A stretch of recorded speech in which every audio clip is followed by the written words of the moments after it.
The radical, fundamental principles of freedom, rational self-interest, and individual rights. This is the Yaron Brook Show. All right, everybody, welcome to Yaron Brook Show on this Monday, January 22nd. Hopefully, everybody's having a fantastic beginning of their week, and we are off and rolling. It's going to be a busy week for me. I will be in Michigan tomorrow for 3 talks. So one tomorrow night, University of Michigan, and then I'll be at a charter school in Dearborn, Michigan, named after Ford. And then I will be at the Northwood University up in Midlands. I don't know if any of you live close to Midlands, Michigan. All the 2 talks in the evenings are open to the public. So please join us for those. And I don't know if any of those will be live streamed. I'll try, but no guarantees. These are student organized and stuff, and those are always very difficult to get live streamed and everything else. But please show up. It should be a lot of fun, and we're talking about capitalism in both talks, and of course, Michigan is going to be cold. It's going to be cold. I have to take appropriate clothing. I'm not used to it. But I was in Denver the other day, and it was like -2 Fahrenheit. So I survived that. All right, then I go to Texas. And in Texas, I'll be doing a talk on Friday night, Israel's moral war on a campus, on a university campus. So it should be interesting, to say the least. Texas will be warmer. I think the freeze is over, and it's starting to warm up. And that one will be live streamed. So as soon as I have the live stream link, I will get that up to you guys. But again, I'm hoping many of you come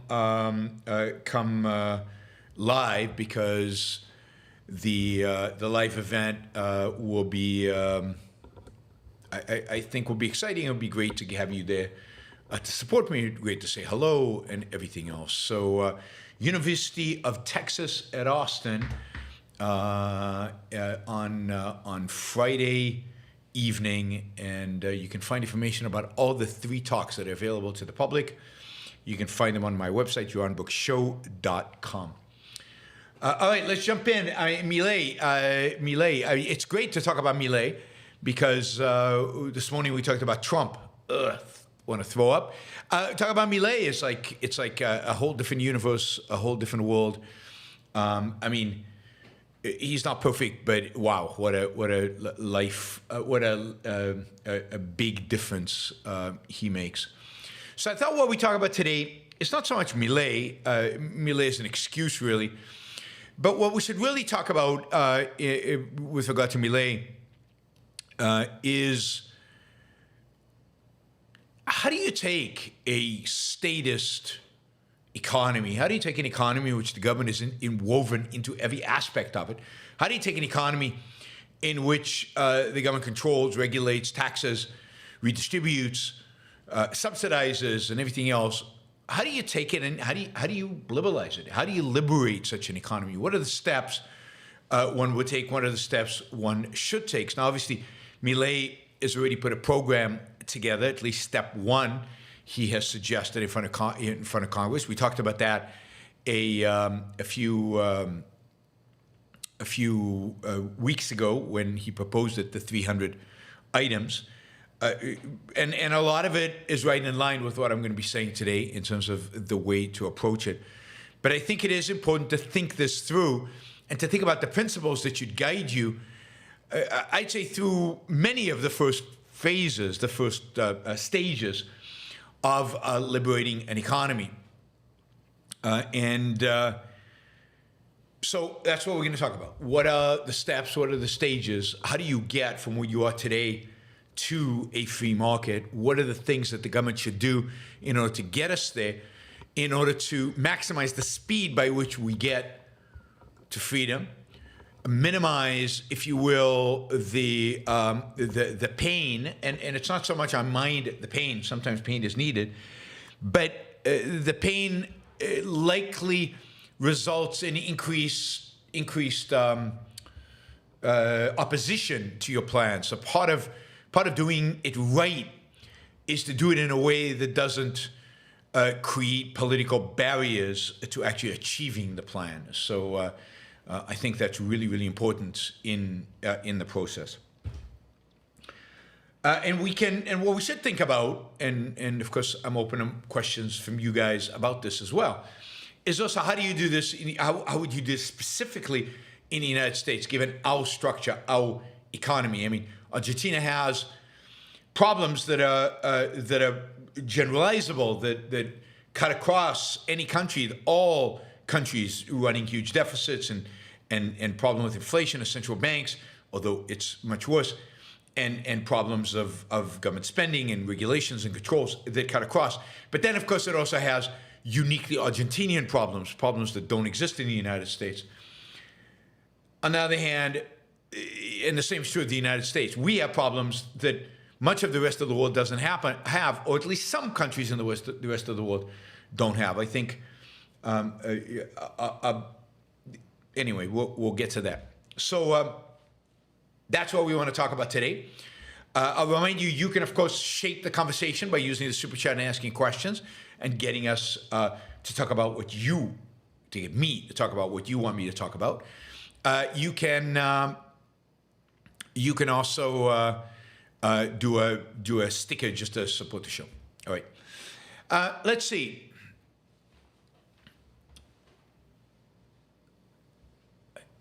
Let's talk about.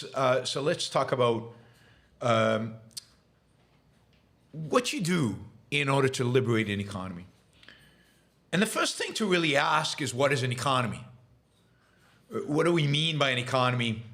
What is important in an economy? What is an economy? And I'd say the core of an economy, the most important part of an economy, or really all of the economy is production and trade. That's what an economy is. It's the production and trade of goods and services. And consumption is one side of the trade. But the funny thing about how the world operates and how Keynesian economics has kind of shaped the way policymakers really frame the debate around economics, it's almost like the only thing that matters is consumption. The only thing that matters is the consumer sentiment, consumer willingness to spend, the consumer, the prices that they face. It's all about the consumer. It's all about one side of the trade. And I think that's what you really have to break if you're going to reform a mixed economy, a statist economy, a Keynesian-driven economy, which is almost every economy in the West today. So if an economy is production, trade, that's what you need to focus on. You need to focus all your efforts on liberating production and liberating trade. Not one side of the trade, but the trade, the entire activity. So let's break that down. I think the most important thing to do when you're trying to free up an economy is to liberate the producers, free up the productive, created juices, if you will. Well, juices is wrong, right? Free up the productive and creative minds that people have, the productive and creative energy and will that people have, that entrepreneurs and businessmen have. The most important thing you can do is to liberate production. And to liberate production means the most important thing you can do is to get rid of regulations, controls, any kind of controls that limit or steer production. That means slashing regulation, cutting them left and right, every way you can. Now, the process of cutting regulation has to be thought through so that you don't create crises in the meantime, particularly in the financial sector. But in most other sectors, just get rid of them. Get rid of all the controls that dictate what people can invest in and what they can produce and what they can create. So, just look at the airline industry before deregulation. Airline industry used to be controlled by the government. The routes, the prices, capacities were all dictated by government. This is before deregulation in the late 1970s. And then that was done away with. And what happened is a boom in flying. Prices dropped dramatically, capacity increased substantially, competition exploded, capital investment exploded, investment in customer-facing, consumers, at the end of the day, they need consumers, right? Exploded. And you got a dramatic increase in efficiency, productivity, and at the end of the day, in the number of miles that people fly. I mean, it's just, the numbers are astounding in terms of the growth. And this happens in every industry that is deregulated, where the government steps away. And here I mean any regulations that set price on a service or good, any regulation that restricts investment or channels investment in a particular direction. I mean, look what's going on in energy.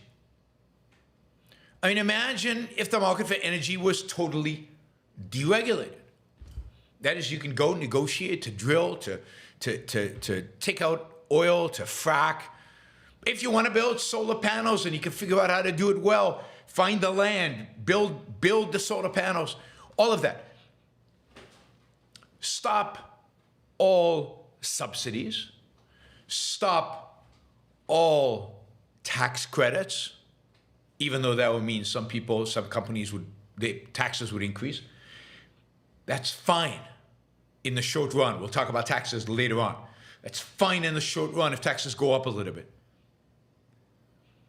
But the benefits from getting the central planners out of the business of guiding where capital goes through subsidies, tax credits, and everything else is such a huge benefit. It doesn't matter if taxes go up a little bit. So if I were president of the United States, the first bill I would propose to Congress, and you have to do this through Congress, as hard, difficult, crummy, awful as it is, you have to do it through Congress. But the first bill I would propose to Congress is a bill called Liberating American Business. And it would be a bill that basically, took the regulatory regimes that we have today and basically instructed regulatory agencies to start cutting regulations at every level, in every industry, in every place, by, some industries, I would say 25% a year. So within 4 years, 0 regulations. Some industries, you can deregulate immediately. Take it as 0 right now. Energy, for example. It's urgent. It doesn't have external fallout. Banking, you can't do that fast. Banking, you need 4 or 5 years in order to deregulate the whole thing.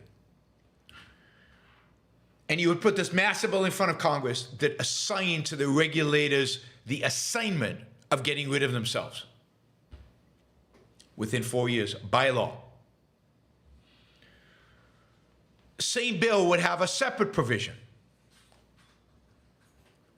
Second provision. And that is, get rid of all subsidies And tax credits, all of them, gone. You don't want to, again, be manipulating with, and this tax credits, I would ultimately, maybe not in the first round, but ultimately want to get rid of all tax credits, both at the individual level and the corporate level. Let's make this just the corporate level at this point. Basically, you would convert the corporate tax to basically, revenue minus expenses. It's just a question of what you can expense. Expense everything would be the easiest thing. Or just convert it to a very low level revenue tax. But get rid of trying to favor any particular activity over another activity. That includes interest, dividends, all this stuff where the government is trying to manipulate, control capital allocation. So Jim asks, why more can deregulate financial industry? I think, and I'm willing to be corrected on this, but I think that it's because finance is so important.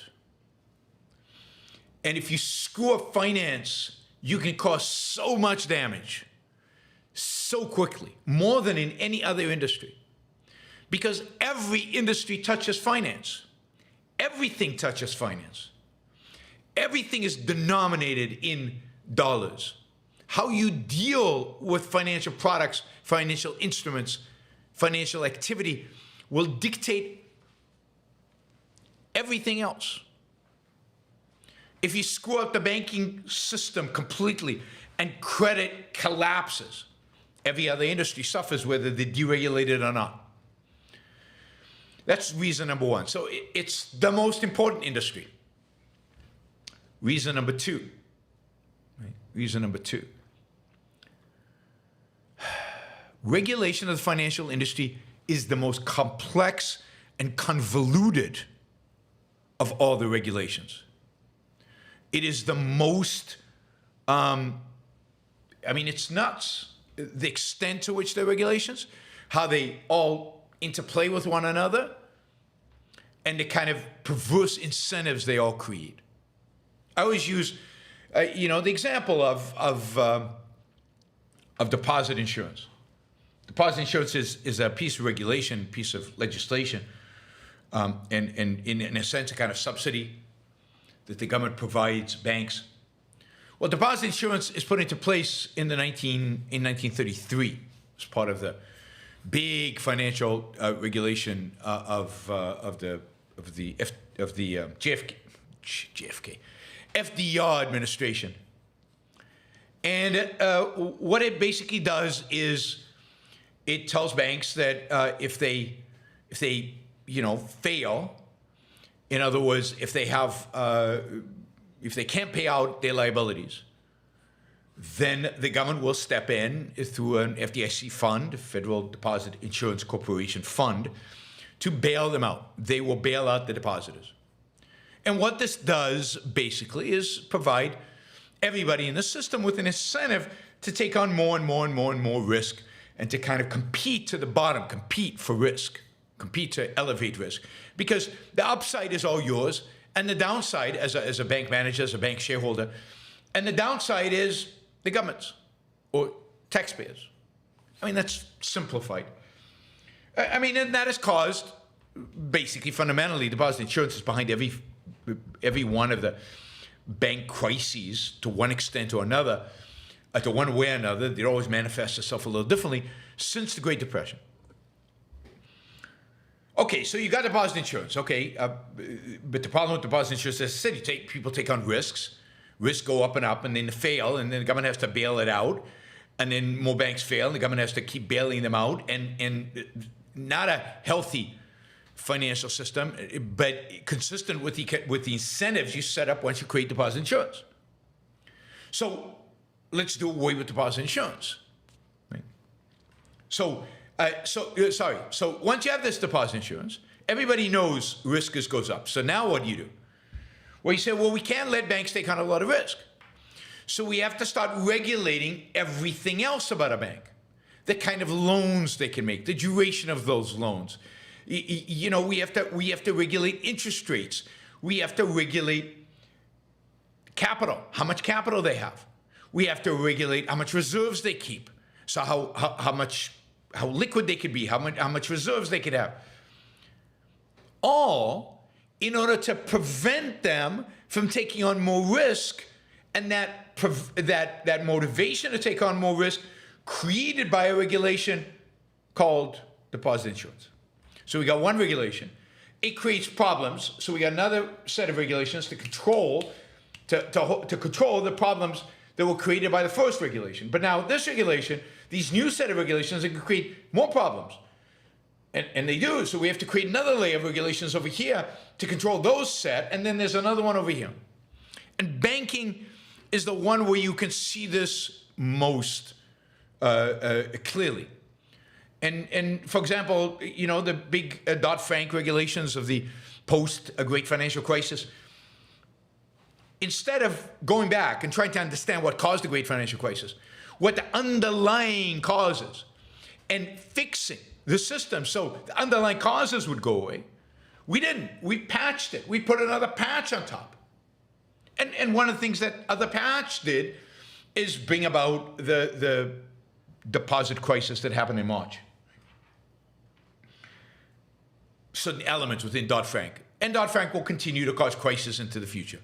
And right now, a patch that was put on the banking system during the deposit crisis in March now is fueling a certain type of borrowing that the banks have from the Federal Reserve that could create another crisis down the road. And this is how it works. Patch, patch, patch, patch, patch. Now, how do you unwind this? So, for example, if you do away with all the regulations but you leave deposit insurance, well, then you're increasing risk and you're going to create distortions. So what you have to do is you have to slash through the entire world of bank regulations. You have to get to the point where you can get rid of deposit insurance fairly quickly. But that's not easy. It's not easy to do. And if you do it in the wrong order, you'll get bank collapses, crises, and so on. I think the two important things about liberating an industry like this, and it's true about much of liberating an economy, it has to be visible what you're doing. That is, you need to be transparent, completely transparent. There should be clear, this is what we're doing this month. This is what we're doing next month. Within a year, this is what's going to happen. Within 4 years, all the regulations are gone. Or for example, we're not going to do away with deposit insurance immediately, partially because we'd like a private insurance market maybe to try to develop. We'd like banks to start thinking about capital and change those capital requirements.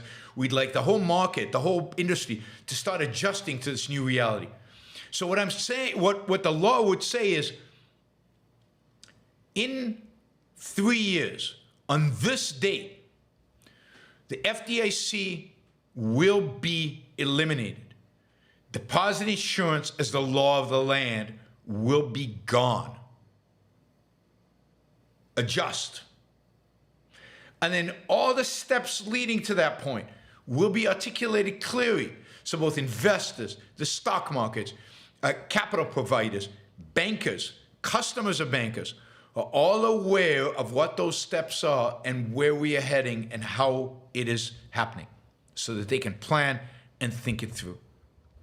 So again, banking is unique in terms of its importance, the most important industry there is.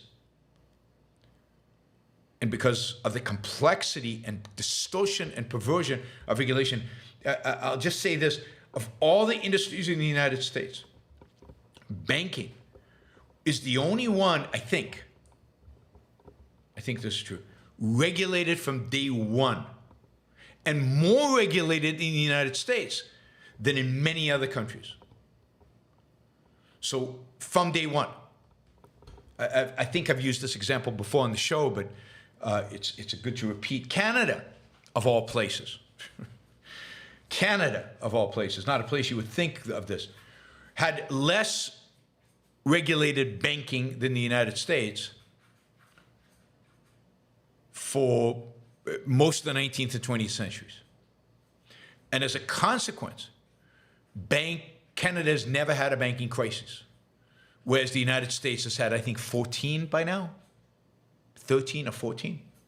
No, well, depends how you count, but 13 or 14. Canada embraced central banking later than the United States. I think it took them until the 40s before they had a central bank, whereas the United States, of course, got a central bank in 1917. Oh, sorry, what am I talking about? 1914. I got 17 in because we were talking about, somewhere we were talking about World War I. We're talking about Lenin today, 1917, the Russian Revolution. God, I can't even speak today. What's going on? All right, so transparency, a plan, a transparent plan with dates and, marks, exactly what's going to happen. So first bill would be getting rid of all subsidies, all tax credits, all type of credits, benefits, anything. All subsidies, and a plan to deregulate the entire economy within 4 years. You've got one, deregulate. The other one that will probably take longer, again, because of the complexity. The other one that would take longer, and again, I'm open to people challenging this, but I think healthcare, because of how involved the government has been for so long, how convoluted it has become because of that, the fact that, for example, Obamacare was another one of these patches on a patch on a patch on a patch, the fact that all these regulations have destroyed a whole industry called insurance, and that would have to revive. And again, with healthcare, you would have to have, here is the transparent sequence of events. The other complication with healthcare, which is less so with banking, banking regulation has basically been nationalized. It was nationalized with the creation of the Federal Reserve, and we'll get to the Federal Reserve in a minute, because that's going to be really, really important. It was nationalized. And healthcare is not. So healthcare, there's a lot of state regulations. Now, maybe there's a way under the Constitution to eliminate those state regulations while you're at it, to, in a sense, nationalize regulations of healthcare in order to get rid of them, right? So I don't know the details, but you would have to, that's kind of some of the things you would have to study in order to figure out whether you could do that. But healthcare strikes me, you would have to do it in stages and over a little bit longer time than many of the other regulations, which you could just eliminate. For example, the Department of Education, at the federal level, education could be done in months. You close the Department of Education, you shut down the student loan program, you just shut it down. You say, okay, we're never issuing another student loan. And we're not guaranteeing any either. I mean, that would take, again, an act of Congress. We're not guaranteeing any loans, and we're shutting down the student loan program. Now, it would take some time to adjust. The universities would have to adjust tuition. Banks would have to start offering tuition loans. The market would have to be privatized. But that doesn't strike me as difficult or would take a long time. In the past, banks have provided student loans. Universities could easily, I mean, not easily, maybe it would be difficult, but they deserve it, adjust to a world in which the government is not subsidizing their students. Other industries that you might be interested in, you can present. Okay, I think a separate bill, but maybe as part of this, but a separate bill, we'll talk about this, the Federal Reserve has to be done away with.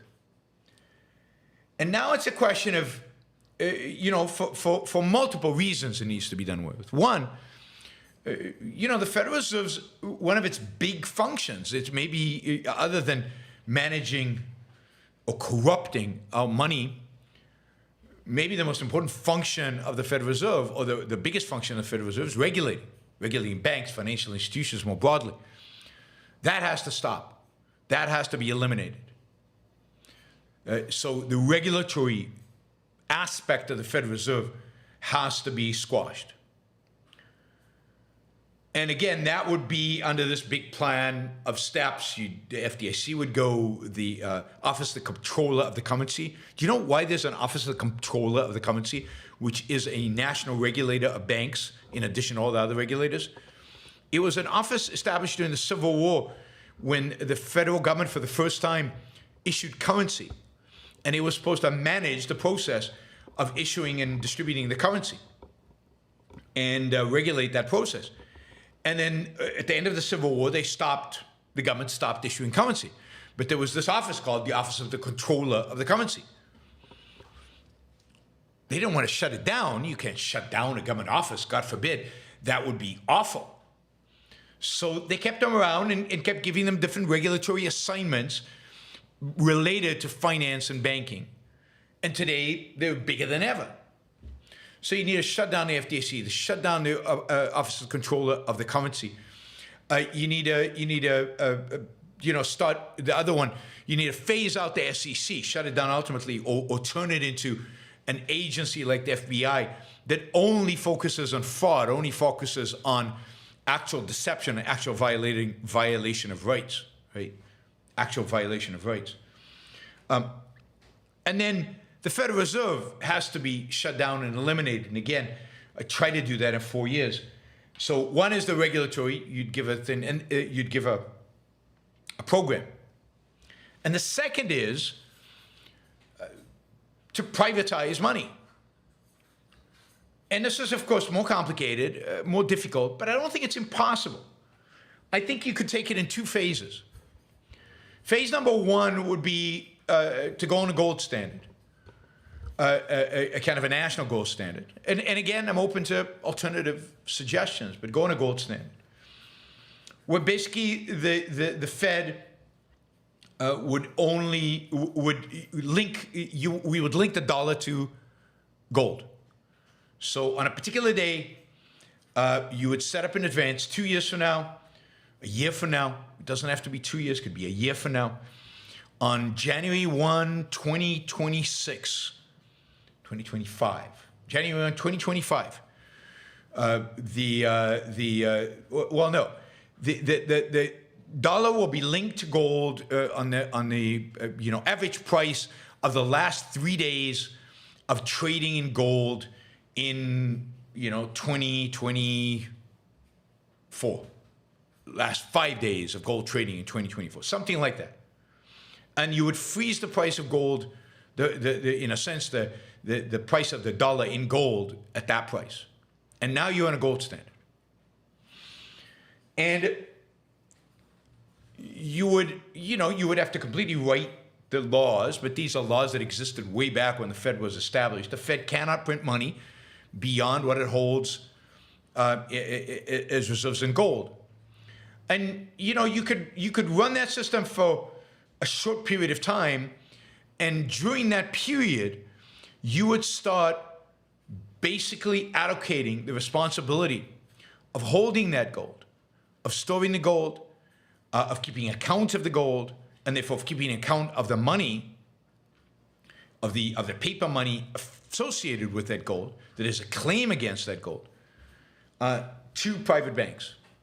And you would basically convert the government dollar denominated into a bank denomination through gold. So, the dollars would be exchangeable into gold anyway, American dollars, but banks would stop issuing, because the Federal Reserve would be gone, banks would stop issuing regular dollars. They would now be issuing claims on the gold that they had in their vault. Of all the processes of deregulation and all of this, that is not the most difficult. The challenge would be first to deregulate the banks so that they're in a position to do this. Because to give them this assignment of basically becoming the issuers of private money, private claims on money at least, while they're still heavily regulated by the government, I think would create a hassle. So you'd have to do these in parallel and work out the details. But this is the focus. If you could just if in 4 years of an administration, just do this, rid of the regulations, get rid of the subsidies and the allocations, get rid of the Federal Reserve, you'd be heading to the moon in terms of production, productivity, creativity. You'd be heading to the moon in terms of quality of healthcare, in terms of innovation in healthcare, in terms of new tech and application of new tech, capital creation, capital allocation. It would just, it's unimaginable. I really do think that it is unimaginable to people today. And I think it's unimaginable to me what that would be like. How vibrant, dynamic, explosive economic growth would be.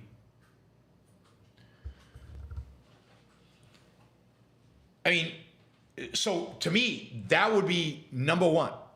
Liberate the producers. Get out of the way of the producers. And by the way, a big chunk of this would be, and this is where you're going to get the most resistance. And this is where, by the way, Milei is getting the most resistance. One of the things you're going to have to do away with is the whole gamut of labor regulations. And this is trade, right? The relationship between employer and employee is a relationship of trade. We love to regulate trade.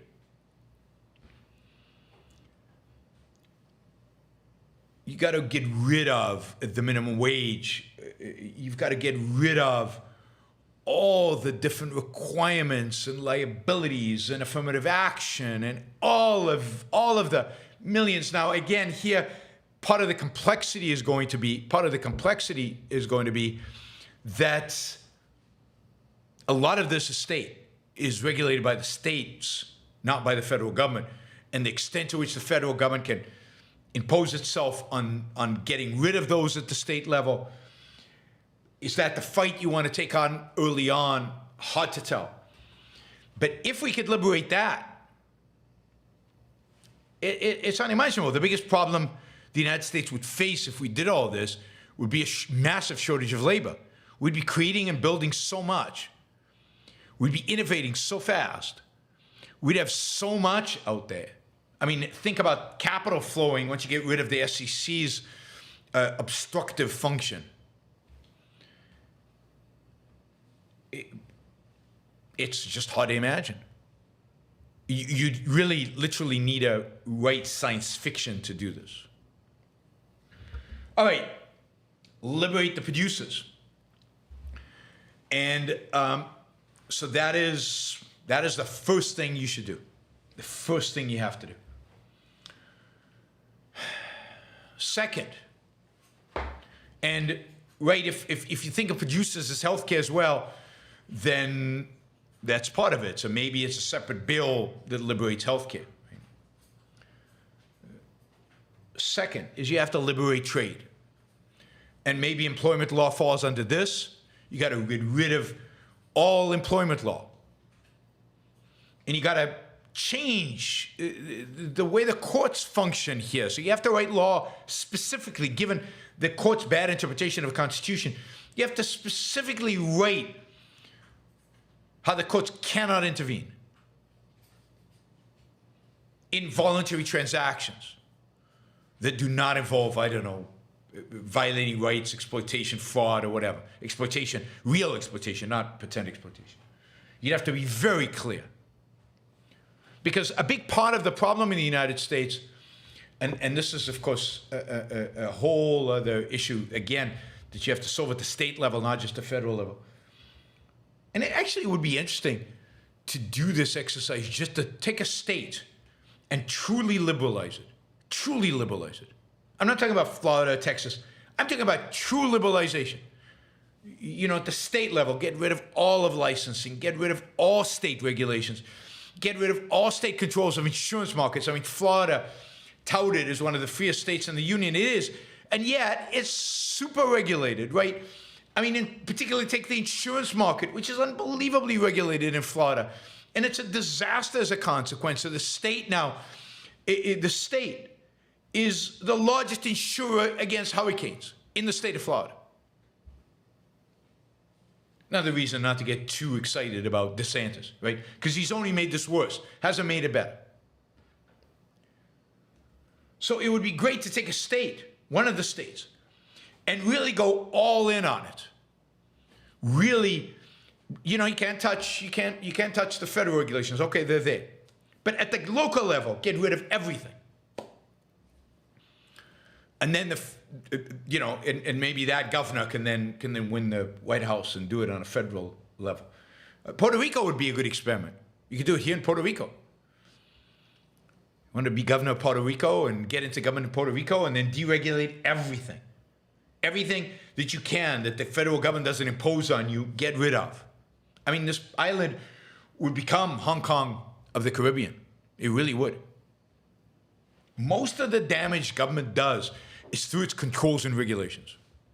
Okay, so get rid of all of that. So get out of the way in terms of trade. And here it's licensing laws, but of course at the federal level, almost all licensing laws are state. So again, not sure what you could do, but you do as much as you can. Get rid of all these consumer protection, all this stuff that is laid out in terms of getting in the middle of me making a choice. I don't know, there are all kinds of federal laws that say if an airline does X, Y, or Z, loses your bags, delayed flight, then they have to compensate Y. Let the market solve that problem. Let the market solve it. All of those things that get in the way, get rid of them. This would also include, by the way, get rid of any kind of federal taxes, sales taxes. Get rid of all of them. And this is important because this, again, is a way in which capital is allocated. So, for example, the bill should definitely include a provision that says all tariffs forever are going to be zero. Zero tariffs. And businesses can't complain because we've just liberated you. You can go compete. Zero tariffs across the board. Become a free trade haven.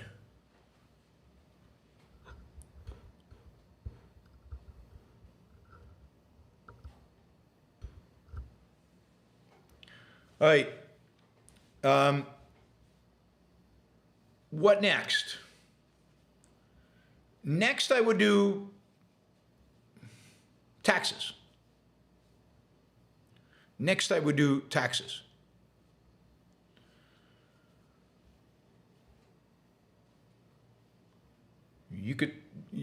What do you do with taxes?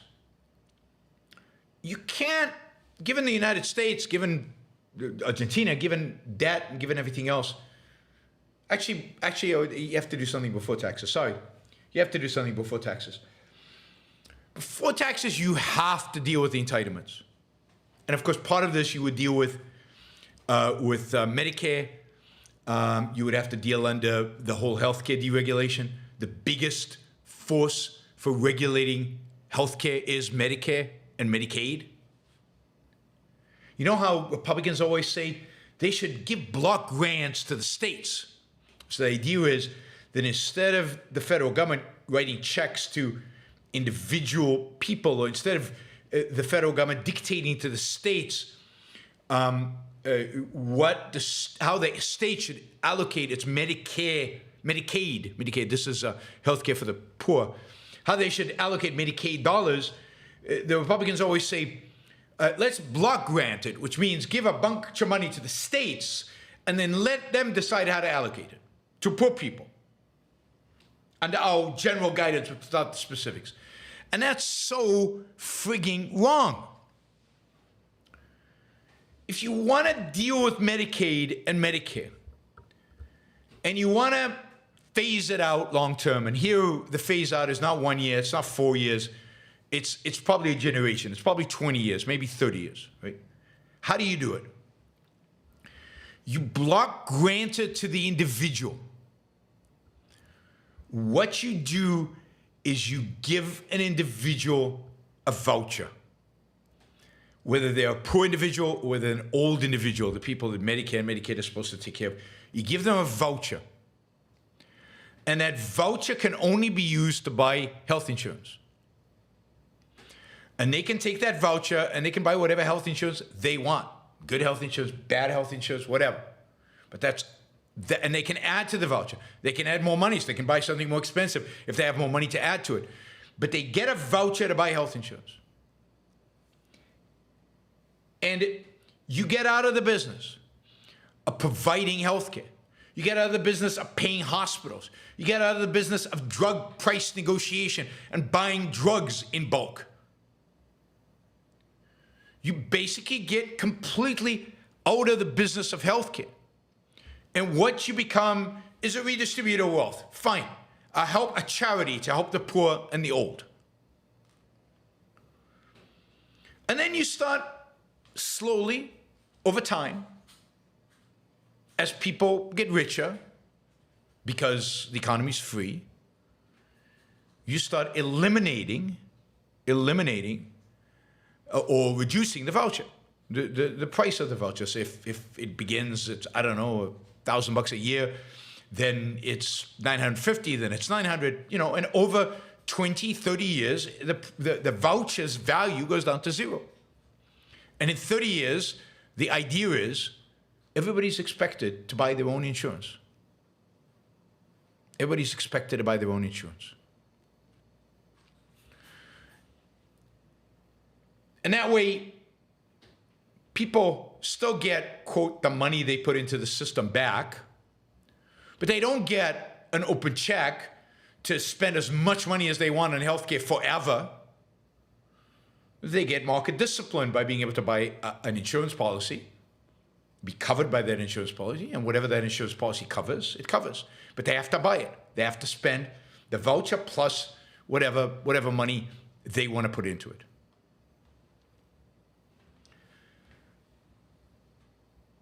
Social Security. Social Security has to be privatized. How exactly would it be privatized? I'll leave that to another time. We can think about it. Again, my expectation is that Social Security would be phased out over 20 to 30 years so that people retiring today would basically get everything or most of everything they were promised. People retiring in 30 years would get nothing. And that would be, again, spelled out in detail, exactly what happens every year. So everybody could plan for it. Young people could save. Older people could maybe delay retirement because they know the amount of money they would be getting is shrinking. And, so in 30 years, Social Security is gone, Medicare is gone, and you know exactly how much you owe. Because you've got this voucher, it doesn't increase, it's not dependent on the cost of healthcare, it's not dependent on advanced technology, it's not dependent on anything. Just a voucher that keeps going down in price every year. So you have to completely revise entitlement and make them basically ways in which we redistribute wealth, and that's it. Nothing more than that. We help the poor. It's a charity. Taxes. I would say the first step of any tax reform has to be, and this, I think Ronald Reagan got this right in 1986, although he didn't execute on it, but he got the idea right. The first thing that has to happen is simplification. The tax code has to be simplified. So the first thing I would advocate for is a tax code with no deductions. No deductions for charity, no deductions for mortgages, no deductions for children, no deductions for anything. You have X income, you pay 10%, 15%, 20%, goes out, that's it. Postcard. postcard. Income, taxes, how much I've already paid, what's owed me, what I owe now, or what's owed me now. Yeah, we already talked about no tariffs. No tariffs has already been dealt. Now we're talking about income taxes. Income taxes in particular. They need to be unbelievably simple. Ideally, flat. But more important than the rate, and more important than how flat they are, they need to be simple. Again, we don't want the government motivating your choice of values. We don't want income taxes to determine where you live. We don't want income taxes to determine what you buy and what you don't buy. We don't want income taxes to determine what you invest in, whether you buy a home or rent a home, whether you give to charity or don't give to charity. Taxes, to the extent that they are necessary for a while, should be simple and devoid of incentives, devoid of motivations, devoid of trying to steer you to what the state think is the right behavior. Right. So simplify. And then have a plan based on expectations v. government spending to do two things. Set a level, if it's flat, set a level where income exceeds expenses for a certain number of years while the debt is paid down. And it's hopefully spending is declining because you've basically privatized Social Security and you simplified Medicare, and the economy is growing tremendously. So certainly as a percent of GDP, government spending should be declining significantly. Ultimately, a schedule of tax decreases, but after government debt is being paid off.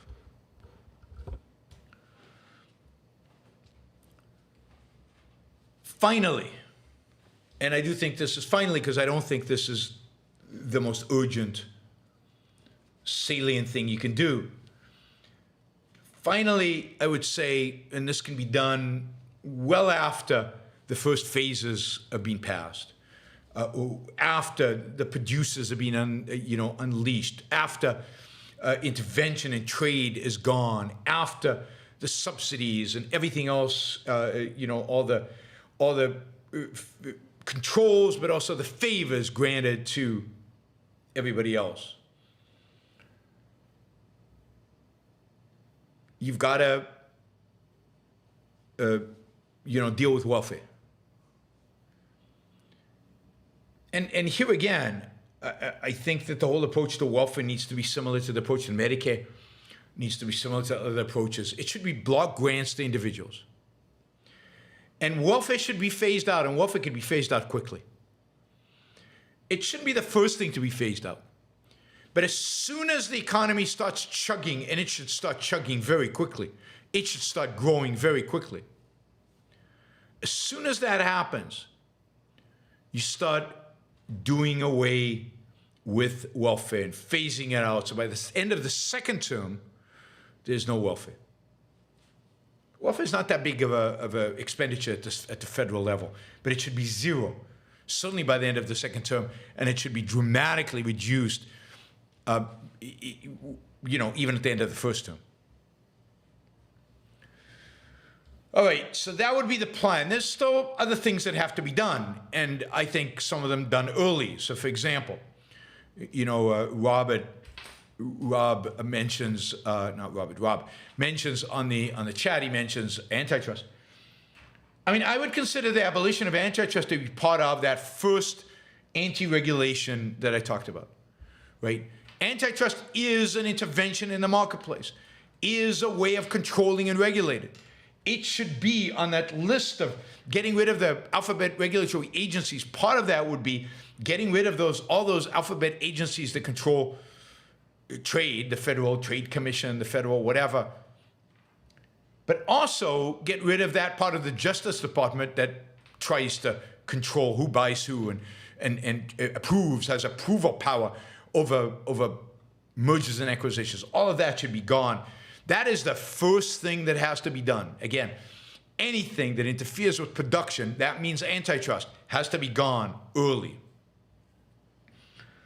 Also gone early and relatively simple and should be very quick is a complete redo of immigration.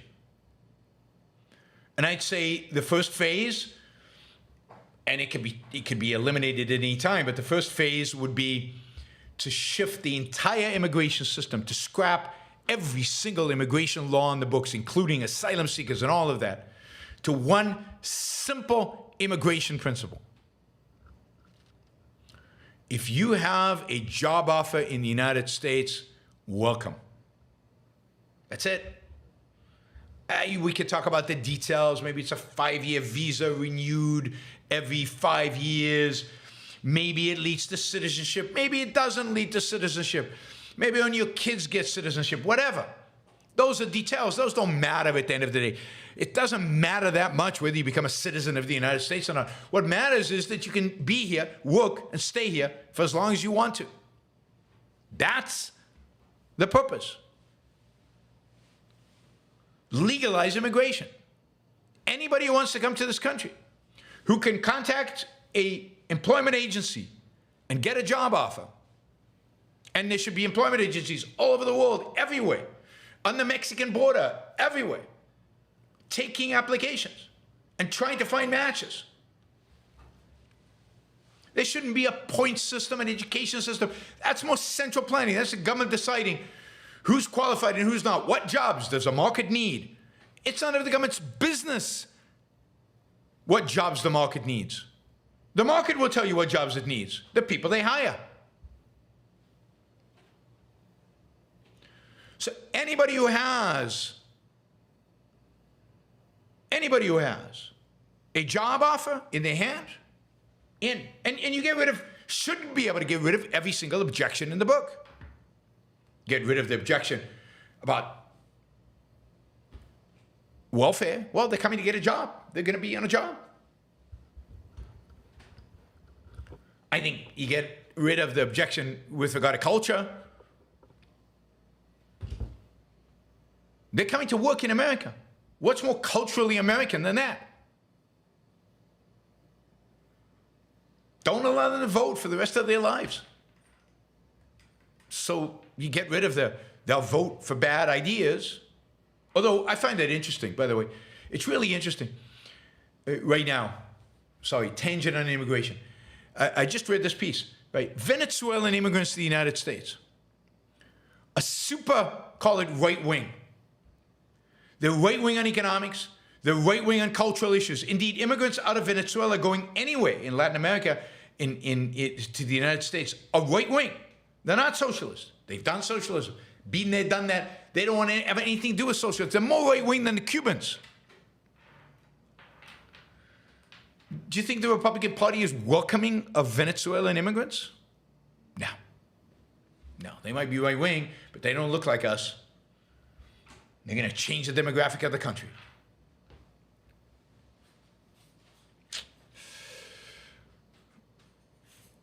All right. The ones coming through Mexico are just as right-wing as the ones coming through anywhere else. It's like they don't select which border to cross based on their political affiliation.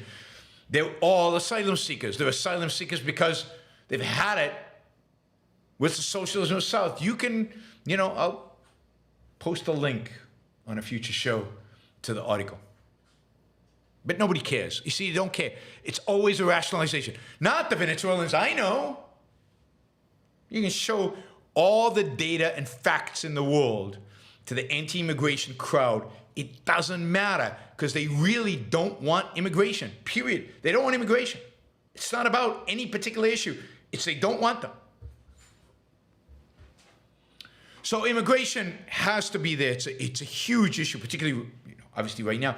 It should be right there in the first 6 months, first 100 days of a presidency, immigration and corporate reform, right? The get rid of all regulations. That's it. right? Yes, and you know somebody's completely, utterly dishonest.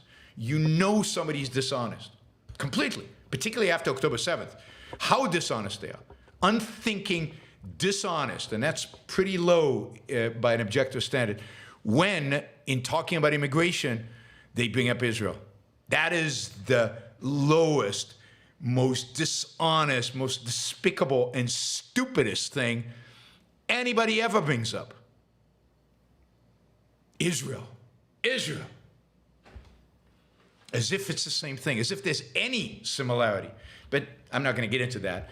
I just want to point out that there's no honest reason ever to compare the United States and Israel with regard to immigration. If you're doing it, you're basically, lying to yourself,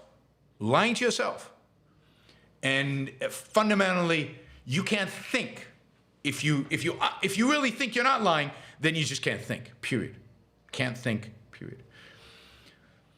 And I've talked enough about the differences between Israel and America. And if you can't see the differences of October 7th, nothing I say will ever change your mind, because you're blind. You've blinded yourself. You've taken out a certain portion of your frontal cortex and made it irrelevant to actually thinking about the world and about reality. All right. What did I miss that we have to liberalize? I think we hit the high points. That's the process I'd go through. I think Milei is basically on the right track. I'd like to see him, one of the things, as I said, that's really, really important is transparency. I would really like to see him present an actual plan for dollarizing the economy. I'd like to see a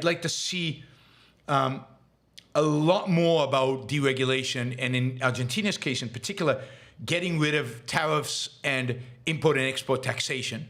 And you need to do that faster rather than slower. I think he's doing it too slowly in terms of that portion of it. But most of what he's doing is right. Of course, a lot of his proposals have already being held up. The courts are holding up the labor deregulation. The Congress is challenging much of the 300 pieces about privatization and all of that he submitted. So he's already backed off of a number of things. For example, he is no longer asking for the privatization of the oil industry. By the way, in one thing the United States doesn't have to worry too much about is privatization. Although the one thing you should privatize, and this again should be somewhere early on, and should be definitely viewed as a revenue generator for the purpose of paying down the debt, is I would sell off all government land, all of it, every single last piece of it. Potentially leaving only military bases and military training grounds. Everything else should be sold. Sold in mass. And that revenue should be dedicated exclusively to paying back the debt. And that would be a process that would probably take 2-3 years. If we're going to sell everything, I'd say, just because you don't want to piss people off too much right off the bat, okay, we're not going to sell the national parks in the first administration. We're going to sell the national parks in the second administration. So we'll do that in term 2. In term 1, we'll sell all land that is not a national park. But it needs to be sold. And again, as part of this complete restructuring. Other than that, there's not a lot that needs to be privatized. The much of veteran affairs could be privatized, the treatment of veterans. Probably the grid. I don't know how much of the grid is federal government, state government. Somebody said, what about education? Education is all regulated at the state level. As I said, I would get rid of all regulations pertaining to education.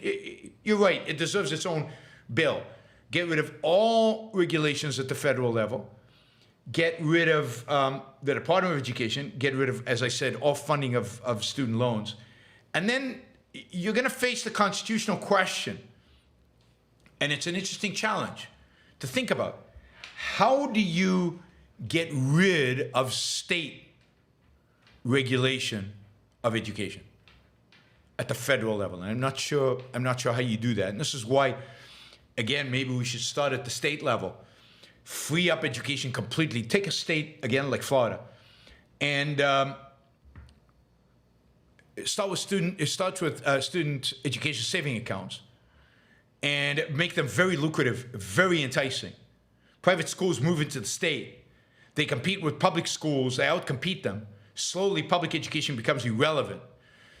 You start, and all you're doing is paying these vouchers, again, tax credits. At the same time, credits. You basically give them an education saving account. It's not a tax credit. You give them education saving accounts, and then over time, you start lowering and lowering and lowering those to zero. And if you're also at the same time deregulating the state, getting rid of licensing laws at the state level, doing all of that at a fundamental level, then the state will become so rich, people will become so well off that education will be a breeze for them, and you just get rid of whatever government support you're providing them to be able to afford that education. Of course, taxes come down. A state like Florida doesn't have income tax, so you start lowering the state sales tax, the corporate tax, all the other taxes that states inflict on their businesses. But how do you, at the federal level, inspire the states, either through the courts or just through example, to deregulate, to detax, to get out of their lives of their citizens? The whole issue of federalism and the relationship between the states and the federal government has to be reconceived and rethought. Ultimately, states don't have a right to violate individual rights any more than the federal government. But how do you actually implement that? How do you bring that forward? And can you do it, right? Can you do it?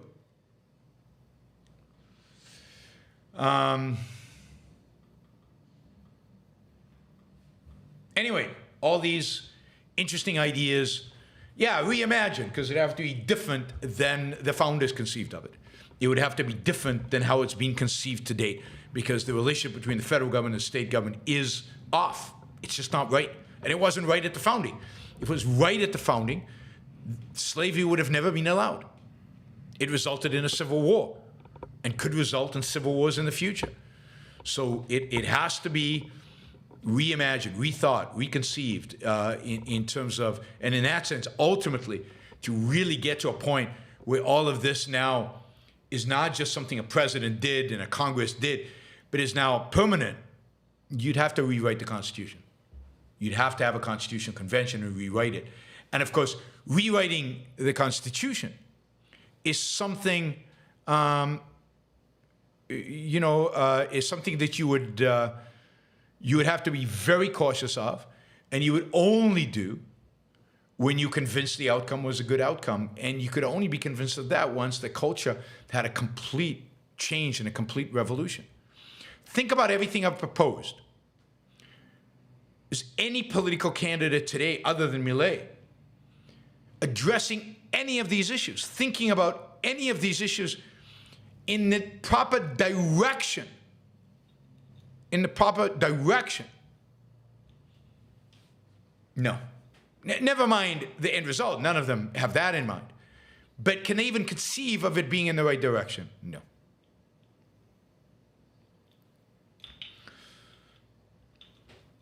So, the things that I just proposed, you wouldn't be able to do unless, and Milei's not able to do them. Milei will do a tiny fraction of what I proposed. The fact is, as I said, Congress is stopping him. He's already withdrawn the privatization of the energy company, the state energy company. He's already agreed that some other companies will only partially be privatized. Other aspects of his laws, he's already, moved away from. So he can't, because the culture hasn't changed, because he doesn't govern over a culture that supports what he's doing. It just wanted to change, so it voted for him. He's negotiating with Congress. He's doing what you have to do as a politician, which is negotiate. And you're not going to get anywhere near as radical reforms as I suggested. And you're not going to get as radical reforms as Milei suggested in his campaign. You'll get far more moderate reforms.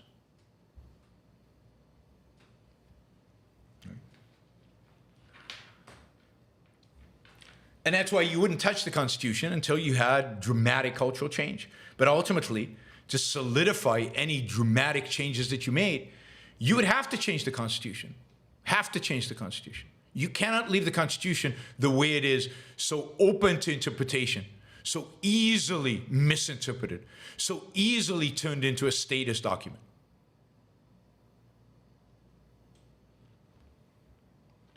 So anyway, that's what I would do. It's the direction Milei is heading, but he's far off from doing what is actually necessary. What he's doing is enough to solve many of Argentina's economic problems. What he's doing, if they let him get away with it, again, there's going to be a big strike and a big demonstrations in 2 days. If they let him get away with it, if the courts let him get away with it, if Congress lets him get away with it, if all of that happens, then you will get a significantly improved Argentinian economy. Are you going to get a free market haven? No, it's just not happening. It's way too soon. The culture's not ready. The Argentinian culture is not ready. The American culture is not ready. You're not going to get any one of those bills that I proposed. Are you going to get thoroughly, right, completely passed in a Milei's Argentina or in America today?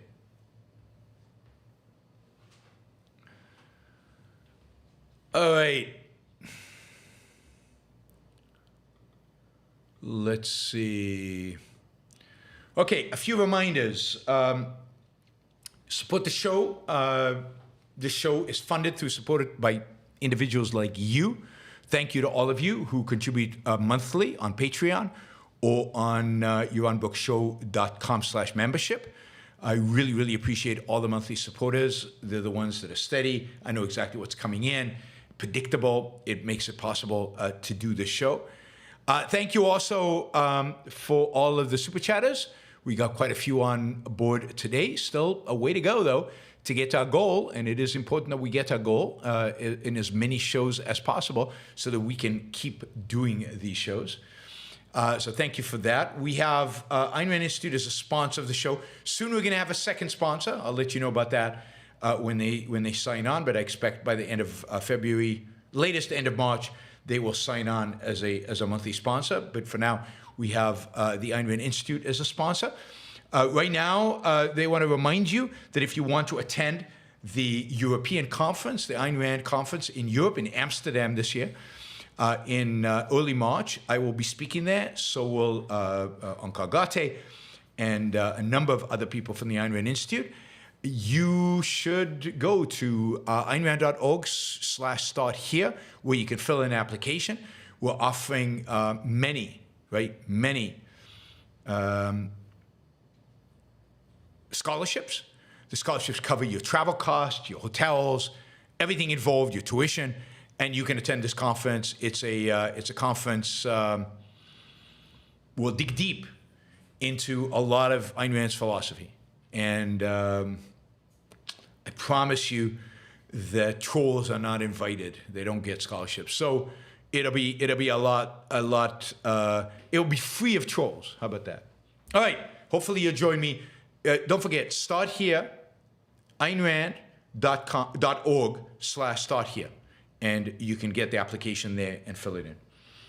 All right. The deadline is end of January. Last day of January is the deadline. So please do it ASAP. It's going to be I think there are 100 students already signed up, already coming, or 100 scholarships that they're giving away. So, it'll be a big conference, a lot of young people, a lot of people, interested in objectivism, wanting to go deep dive into objectivism, a lot of good students from all over Europe and the United States. All right. Let's see.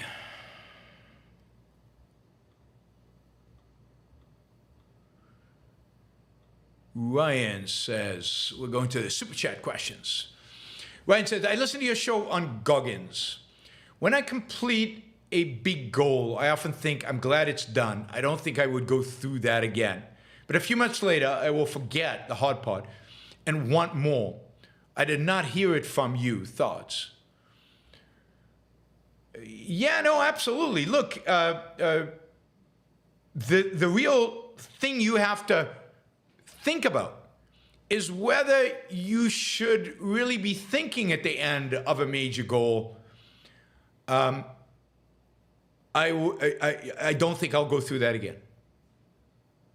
Is that really consistent with your knowledge of the fact that in order to attain great goals, there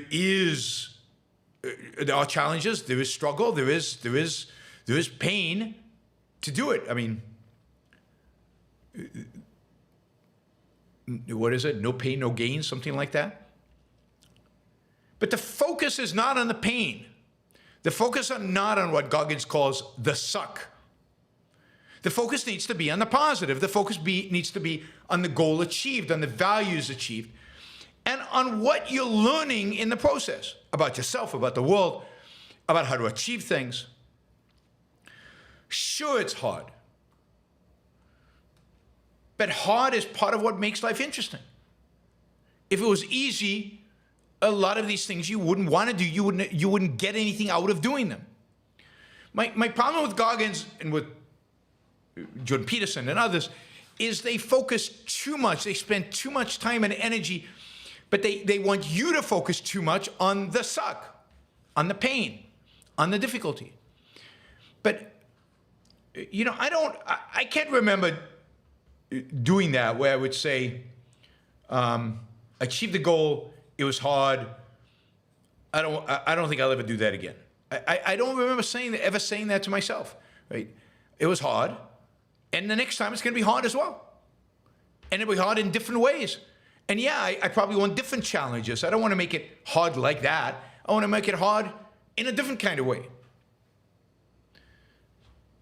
And yeah, certain things, that was hard, and I really don't want to do that again because I've learned what I've got what I got out of it, and next time, if it's going to be hard, I want it to be different.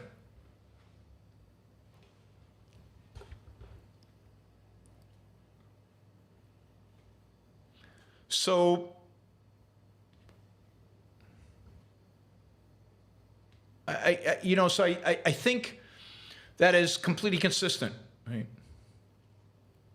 All right, I forgot to mention, please like the show. We currently have 81 likes, 123 people watching live. We should be over 100 thumbs up. I mean, if you don't like the show, you can give it a thumbs down. That's fine. There are a number of people in the chat that should do that. Of course, the real thumbs down is them wasting their lives on a show they don't like, of a person they have contempt for. That's a real thumbs down on their life, but then they suffer, so we don't have to give them a thumbs down. Life is giving them a thumbs down. But you, if you like the show, if you get any value from it, please consider doing a like. It doesn't cost you anything. It really helps the algorithm. It really helps YouTube promote the show. Interaction is valued by YouTube. That's nice. We're already up to 89, but we should be over 100. Hopefully in the next few minutes, we'll get to over 100. Please do that. Thumbs up. Fairly simple. All right. Also, let me just add, if you're not a subscriber to the show, please consider subscribing. There is a subscribe button there. That way you'll be let know every time I have new shows, new videos, new shorts, new stuff goes up. You will get an announcement. You will find out. So if you enjoy any of this, subscribe to the show and be notified. Thank you, Ryan. That was 70 Canadian dollars. Really appreciate that. Thank you. And if I missed something in terms of your question or didn't capture it, let me know. But there's no question there is hardness, but you have to have the right mental attitude towards the hard, and that mental attitude needs to be positive. To live with, it sucks, but I got to do it. It sucks, but I got to do it. Everything sucks, but I got to do it. Life sucks, but I got to do it. And everything's hard, and everything's painful, and everything's And even when I take a goal, it just means I need another goal, and therefore it's going to suck again. That attitude, that focus, that orientation towards the negative is ultimately demotivating. Ultimately, almost nobody can hold on to it. And I don't think even Goggins actually lives that way. But it's a selling pitch. It's the thing that differentiates himself from everybody else. So he emphasizes it. DWN Logic, thank you. What would be worse, Trump presidency with Dems in charge of the Senate and House, or Biden with Dems in charge of the Senate and House? Oh God! I mean, I think at the end of the day, probably Trump presidency with Dems in charge of the Senate and House, I think would be worse. But hard to tell. I mean. And the reality is that, and this is the danger with Trump, is that Trump, even when he won in 2016, managed to lose the Senate, which was unbelievable, and give Georgia two Democratic senators. And that was all Trump's doing. Trump single-handedly managed to hand the Senate to the Democrats. So he is such a loser that, yeah, the fear is that just him running, even if Biden wins, Republicans lose both the Senate and the House. Let's hope that's not true. I mean, I do think 2024 is a year where the Republicans have a chance to take the Senate. Maybe they lose the House, but they have a chance to take the Senate. Republicans just need one House so they can veto whatever Biden does, and that would be ideal. So I'm for Biden president, Republicans control the Senate. That would be my ideal. Not ideal, my preference. God, ideal. Stringer Bell 314. Hello, Yaron. I recently finished the Fountainhead audiobook. I can't imagine Ellsworth Toohey as an individual in real life. Is he symbolic of the mixed economy with the regulations, protections, etc.? I mean, you can't imagine Ellsworth Toohey. I think that's true in the sense that Ellsworth Toohey is aware of his own evil in a way that I don't think a real-life character could be. But if you think about people like Paul Krugman, if you think about people like Tucker Carlson, they are Ellsworth Tooheys. They're not Ellsworth Toohey with the same kind of self-awareness and self-realization, but they are Tooheys in every respect of their interest in destruction and tearing down and hatred. I see Ellsworth Toohey in many of our intellectuals, not in all, but in many of our intellectuals. And it's that nihilistic, anti-individualistic bent that they have. Certainly it's Chomsky, what's his name? Finkelstein, this guy who hates Israel. There's a whole string of them that are really, really horrific. And the equivalent of Ellsworth, except, as I said, in regard to having any kind of self-awareness. That, I think, is science fiction. I think anybody with that level of self-awareness couldn't live with himself.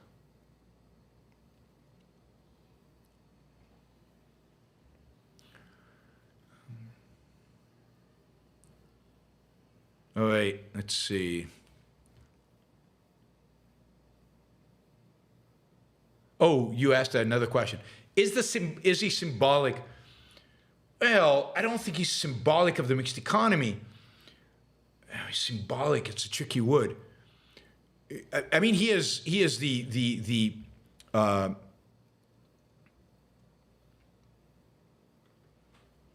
think he's the epitome of the intellectual of a mixed economy. But he's ultimately an authoritarian fascist. I mean, that's what Ellsworth Toohey ultimately wants. He wants control. He uses the mixed economy to gain control. And he manipulates the mixed economy. He manipulates the human mind the mixture that exists within the human mind. So I don't know why he would, how would you call him symbolic of it? He's a reflection of it. He's a creator of it. He's an embracer of it. He's a manipulator and a user of it. Adam, make all cities private on the model of California private cities like my neighbor Rolling Hills. Same for highways, schools, including universities and all government services, except courts, law enforcement. Yeah, again, most of that, almost all of that is at the state level. But I completely agree. Actually, there's a massive private city being planned for California, probably the most exciting civil engineering project in the country right now, is this project on the east of San Francisco, where private entrepreneurs have pooled their resources, pooled their money, and over the last few years have been buying massive swaths of land, low grade, I think, low value agricultural land. And now they're at a point that they've announced it publicly. They're going to go through this zoning and all the other crazy processes that exist in California to build a city that is going to be completely private in terms of its roads, its infrastructure, and everything about it. And this is all money coming, all private money from Silicon Valley, from entrepreneurs, from venture capitalists, and it is run as a private venture. Now, whether the state of California and whether the local authorities will approve all the zoning and all the things that are required in order to do that we will see. But it is the largest project like this that I know of, certainly in the United States, probably in the Western world, and it's exciting. It's pretty amazing. It's going to be beautiful. Much of the city is going to be mixed use. But it's going to have all kinds of stuff. I think it's a thrilling project and a really, really exciting opportunity of a private school. And the highways will be built by the private developers, and as will everything else. Now, exactly what role the state will have in this new city, I don't know. Exactly what the county and the state of California, how much they'll intervene, is hard to tell. But this is clearly a positive development and exciting. But in terms of privatizing everything, absolutely. The challenge, of course, is going to be, how do you do it at a state level when I'm assuming you only have control of the federal for now? This is why what is really needed is the rewriting of the Constitution to define a clear separation of state from economics, state from education, state from healthcare, state from basically four separations, right? State from religion and ideas more broadly, state from economics, state from education, and what is the fourth? There is a fourth: state from science. State from science. That's a place where it intervenes a lot. I mean, separation of state from economics includes healthcare. So you'd want those explicitly in the Constitution, not to be implied like it is in the Constitution today. And then you'd want a clear system of federalism, where it's clear what the states can and cannot do, and in what sense they have independent governments, and in what sense they do not, in what sense they have to abide by federal law. All of that needs to be worked out. That is not in the existing Constitution, not explicit enough, not in a way that can be protected over the long run. You need to make it a lot more explicit.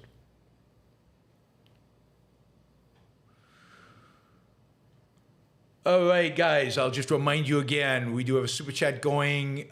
Please consider supporting the show. It's to support through you guys, and when you're here live, is a big chunk of the monthly support for the show generally. So what does it constitute? It constitutes about, 40%, 30 to 40% of the total. So it's really, really important we hit our targets so we can hit the total monthly targets. By the way, I don't know. I'm curious if everybody's noticed a change? Here's a little competition. I should have done this as a poll. Does anybody notice a change in the picture? This is not for those listening audio only. Anybody notice a change in the picture? The first of many changes that are coming in terms of the lighting, in terms of what we're going to do with the background and everything else. I'm curious if anybody can see a change we've already made. All right, Hunter, if we adopt a gold standard, wouldn't that drastically inflate gold's value beyond its aesthetic industrial application, leading to an undue increase in mining? No, I mean, right now, gold is not only used for mining. Gold is used by many people as a store of value.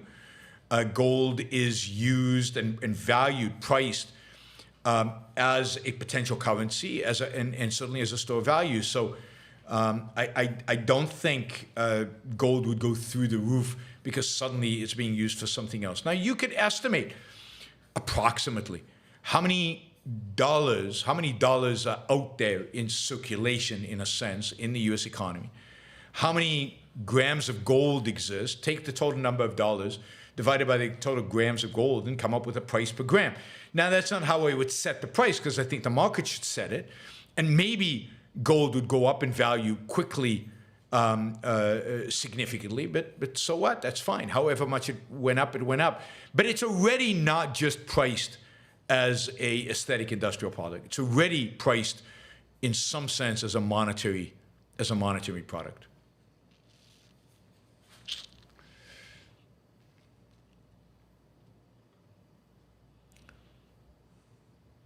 All right. So we need a lot of $20, $50, $100 questions, guys, in order to make our goal. We are a little way behind. So been doing well this year, but don't stop. Have to keep going. All right. I've got now $2, $5, and $10 questions. So if you've got questions, 20, 50, 100, those are the ones that we need at this point. We've got 130 people watching. I mean, I guess if everybody did like a sticker for $3, $2.99, we would get there. We'll get there ultimately. But really, if you've never done a super chat, this is an opportunity.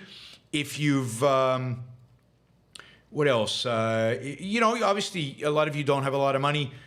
$2.99. Hopefully, you can afford. You can put that in. Just do a sticker. Just press on that $ below there on the chat, and do a sticker to support the show at $3, and we will ultimately get to our goal. All right, Andrew just did $19.99. I asked for $2.99. He did $19.99. That is really nice. Andrew, of course, one of our longtime and consistent supporters of the show. Usually at $20 a pop. That's great.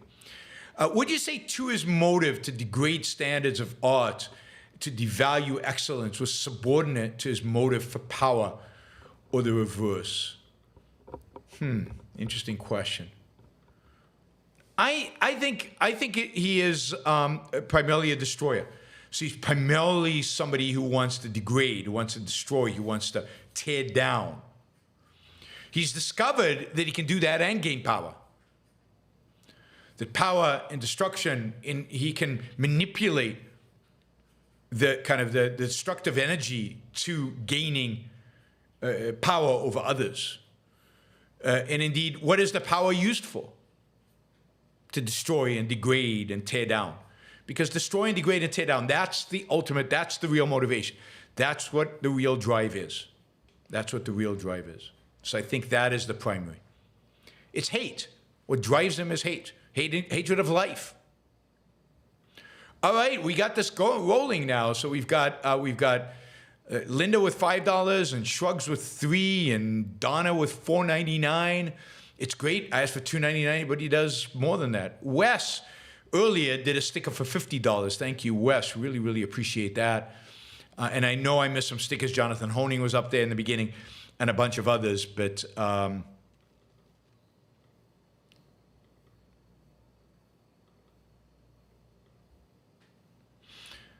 right, let's see. So, Stephen did another $5. I mean, yeah, I mean, this will chip away at what we need to do. There's $2.99. Aunt Sam, first super chat ever. Thank you, Aunt Sam. Really appreciate that. There's another $2.99 by PB. So yeah, I mean, it's fun. It's fun when you can participate and contribute, and at these levels, everybody should be able to do something. First super chat, I particularly appreciate that. Thank you. All right, James, another one of our regulars. Jay just came in with $50. That makes it a lot easier to get to our target. A few more of those, and we're there. All right, James says, is the Palestinian population suffering through that public opinion is turning against Hamas?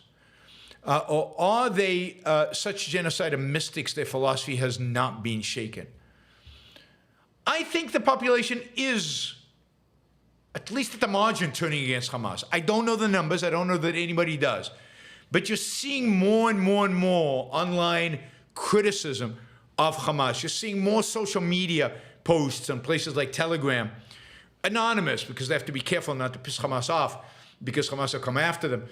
But you're seeing more and more Palestinians turn against them, particularly in Gaza. I think the people in the West Bank are removed from the pain. And look, the pain has to be visceral, it has to be real to shake you up, to challenge your most fundamental beliefs. That's why Hiroshima and Nagasaki, that's why Dresden have to happen. So the people in Gaza are starting to realize that the pain that's being inflicted on them by the Israelis was caused by the Palestinians, the Hamas, and are turning against the Hamas.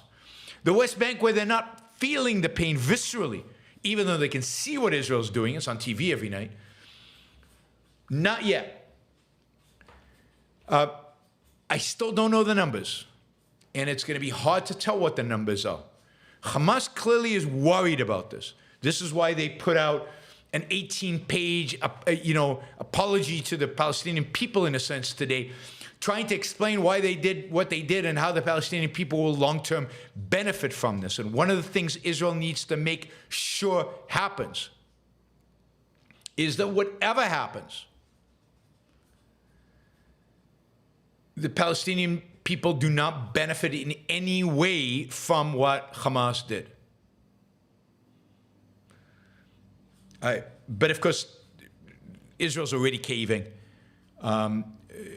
As of this afternoon, rumor had it, I think, well, substantiated rumor, that Israel is offering a 2-month ceasefire, 2 months, in exchange for release of the hostages. And I'm sure it's not just 2 months, it's 2 months plus thousands of Palestinian terrorists released from Israeli prisons in order to get the hostages.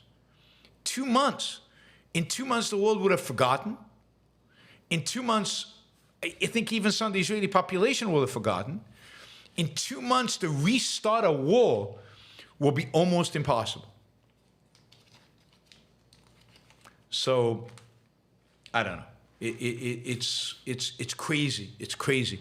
They still need to take over the very southern part of the Gaza Strip.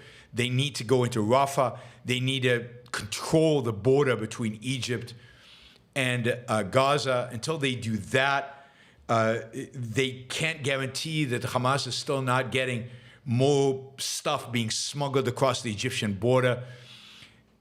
They don't control Gaza. They can't destroy Hamas until they take that southern border. And the fact that they have not, and the fact that that's not what's on the table, but what's on the table is a ceasefire for 2 months. Yeah, I mean, they're sellouts. They're sellouts. And I told you Netanyahu would sell them out, sell Israel out, and he is.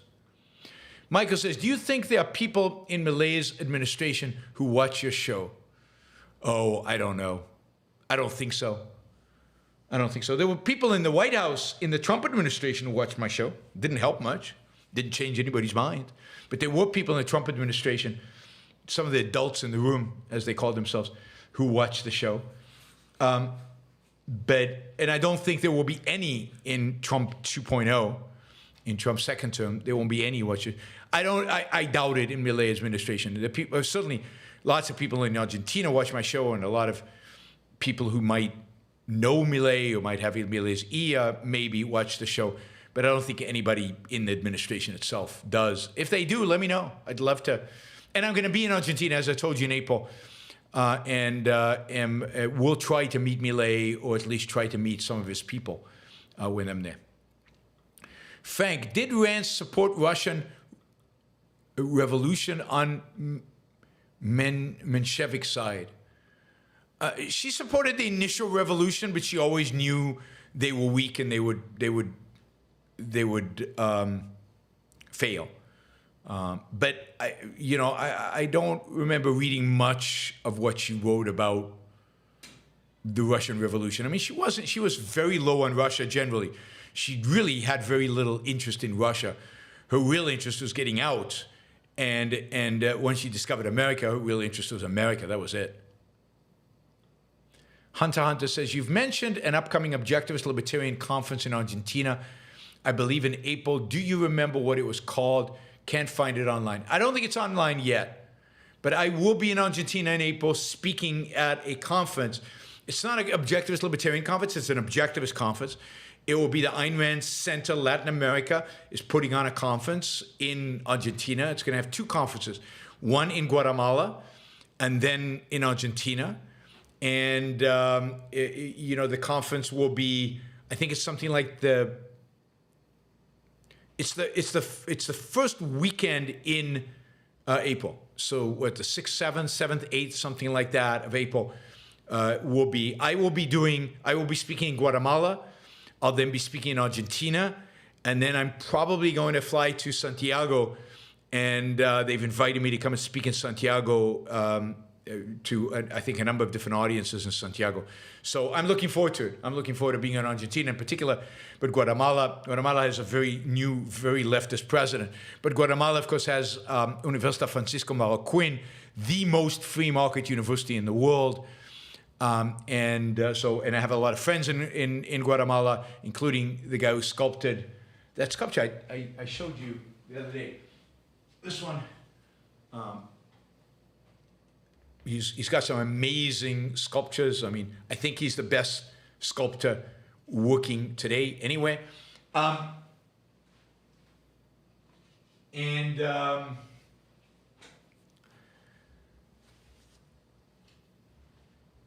So I look forward to being in Guatemala. I look forward to being in Chile. Chile's always interesting, and the evolution of Chile and the changes in Chile have been really, really fascinating. But Argentina is the most interesting because of what's going on there and the changes they're going through right now.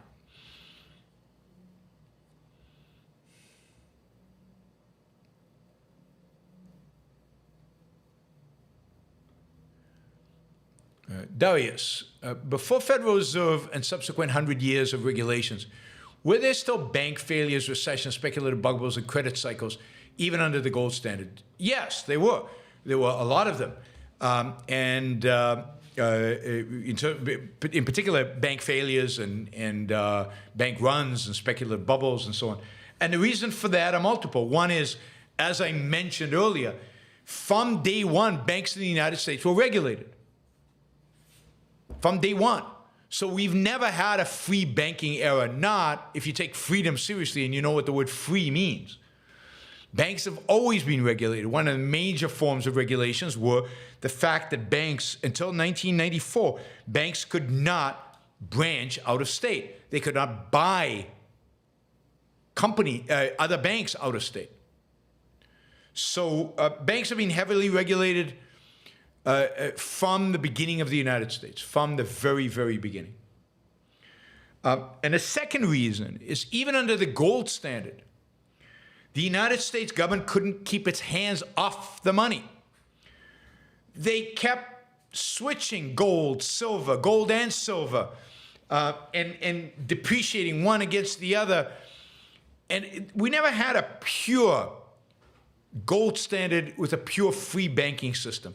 And as a consequence, we got all these bank crises. Bank crises in Canada, which had a much purer system, much more free market system, much more free banking system than we did, it didn't have. All right, Maximus Thank you. $3.99. Asked for $2.99, give $3.99. But then it dried up. Then it stopped. No more. So just a reminder, $2.99. $2.99. Just be, if you just go in and do $2.99, be great. To support the show, just a sticker, less than a Starbucks coffee. And you can be part of the support that this show gets from its super chat. Don't forget, of course, you can also support the show monthly. Ragnar, Norwegian Krone, thank you, Ragnar. Really appreciate that. J. Korn, agree with you on immigration. However, I'm frustrated by the mismanagement ports of entry should be used so that ill, violent don't enter. More on the right would agree if you shared this frustration. But I'm not that frustrated because I don't view the people coming across the border as threats. So I'm not, I mean, yes. But the way to, and of course, the way to solve it is to legalize immigration. The solution is to legalize immigration. I've said on the show, I've said other places often, legalize immigration, make it super easy for people to emigrate through those ports of call. And then if somebody's sneaking in, shoot them under the assumption they're probably terrorists. But that is not why. That is not why people on the right don't agree with me. People on the right, it's not an issue of immigrants coming in, the violent, because violent people are entering. But the fact is, violent crime in the United States is declining. Last 2 years, it's declined in the fastest rate ever. So what is this crisis? What is this fear? What is this angst? I agree.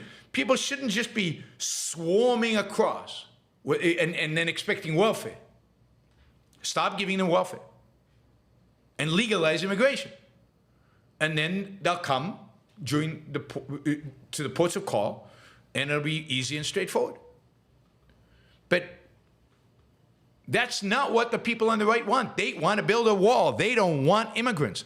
They hate immigrants, and they don't want legal immigrants either. Right now, there's a deal between brewing between the House, in the Senate between Democrats and Republicans that would limit how many people come across the border. That would send everybody back that's caught, or most people back that are caught, and limit very relatively small numbers come in for asylum. That would increase the funding for asylum courts and do a lot of things that supposedly people want, but would also increase legal immigration. H-1B visas, it would increase the... And the Republicans are not going to approve it. They're not going to approve it. So it's not, I mean, I get it, but there is no way, I want to be very clear, there is no way in the world that anything I say about immigration is going to be viewed positively by the right. It's just not. Right? And whatever it is that, I could say, shoot them. It doesn't matter because I'm pro-immigration. I want more immigrants. I want to legalize more immigration. And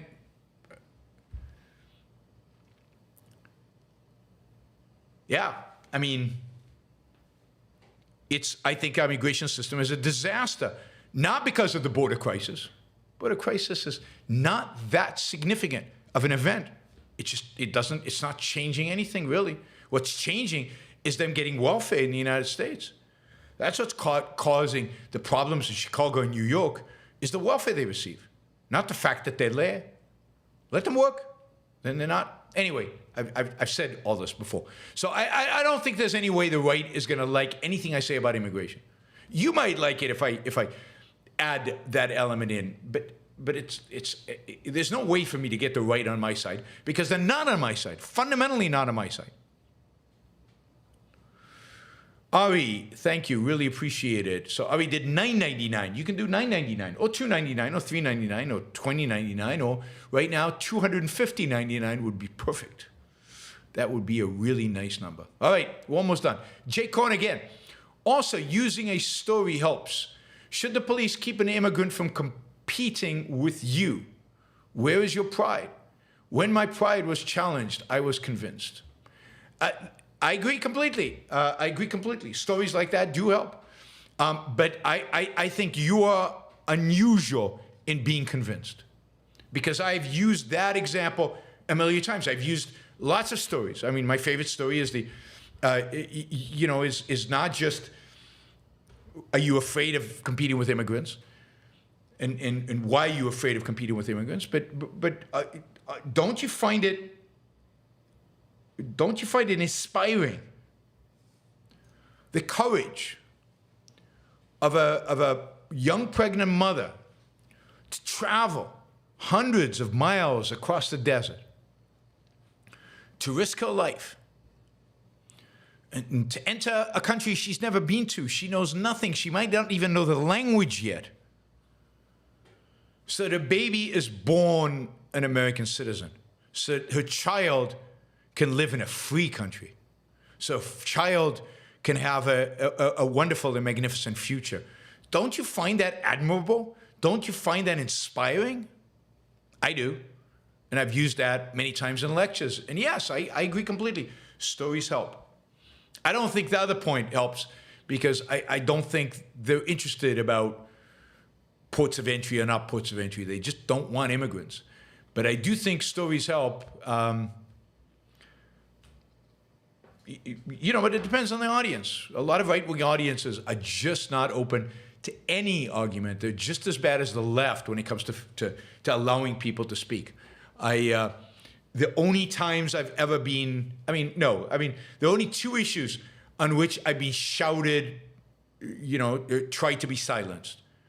Foreign policy after 9/11, and immigration. Immigration by the right, foreign policy by the left. They don't want to hear it. Matt says, keep dismantling the trolls. It shows your moral certainty and courage to cast judgment without personal attacks. Totally in line with your principles. I agree. Thank you, Matt. I appreciate your support and your judgment. All right, let's see. Thank you, Ari. Thank you, Kev. Yeah, Ari and Kev each did $2, $2 and $3. Really appreciate that. We've chipped away. There's a little bit more to chip, but we've chipped quite a bit away. Michael, wokeness is a religion. It pretends to be compassionate, but it's really about finding someone to hate. I don't know. I'm not sure that's right. It is a religion. And it uses compassion just like Christianity uses compassion. It uses compassion just like the communists use compassion. Part of it is finding somebody to hate, and partially it's finding salvation and sacrificing yourself. Wokeness, like other forms of this kind of religion, are primarily motivated by self-hatred.